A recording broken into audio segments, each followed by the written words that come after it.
ازيك؟ عاوزك تتخيل معايا كده ان في مسلسل في 2023 اللي احنا المفروض يعني تطورنا بقى وتقدمنا وكده وكبرنا على الحاجات دي، بيتريق على الامام الشافعي.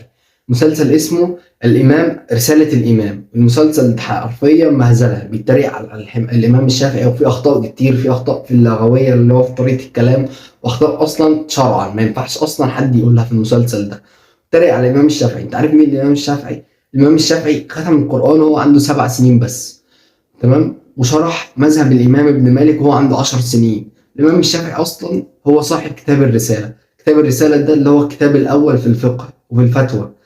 الكتاب ده هسيب لك الرابط بتاعه تحت عشان لو حابب تقرا منه او كده. والامام الشافعي كان تلميذ ابن مالك، ودرس عند تلاميذ ابو حنيفه، وكان شيخ احمد بن حنبل. انت متخيل يعني الامام الشافعي ده وصل العلم ازاي؟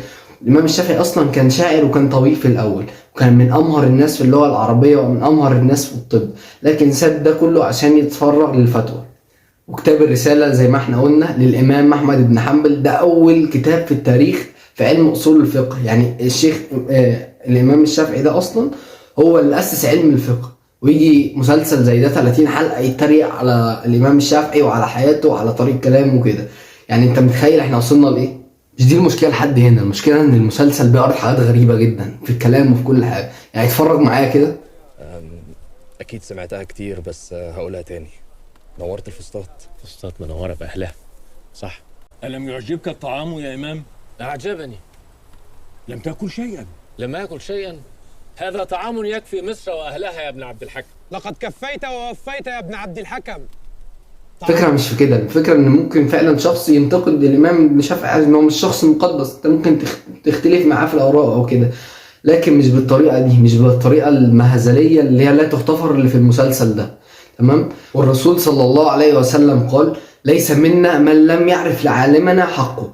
يعني اللي هو ايه، ده شخص عالم اهو، وانت ايه بتفتي اللي انت لا ده مش عالم وتتريق عليه وكده. الرسول صلى الله عليه وسلم بيقول ليس منا، يعني انت مش مسلم اصلا معانا هنا. والحقيقه ان الموضوع يضايق جدا، الموضوع زاد عن حده اصلا. انت متخيل معايا مثلا ان طفل عنده 7 سنين يشوف حاجات متشهره زي دي كده، حاجات كل حاجه مكتوب فيها هاشتاج الامام. طفل عنده 7 سنين، الامام الشافعي ساعتها كان ختم القران، تمام. الطفل ده ممكن ساعتها لما يشوف حاجه مكتوب عليها الهاشتاج الامام هيترسخ عنده كده ان ده المعتقد ده، ان ده الامام، خلاص فاهم. هيطلع غير سوي نفسيا ويطلع معقد في حاجات كتير قوي. هيبقى فكره كله على الامام زي الهبل اللي هم بيعرضوه ده. عاوزين نعمل هاشتاج مقاطعه للفيلم ده، وان شاء الله الفيلم ده ما يحققش ارباح يعني، وما يحققش نتائج كبيره. واصلا يعني ده حاجه غلط. انت يعني مفيش فكره تتعرض غير دي. كان معاكم معاذ محمود، صلي على النبي وسلام.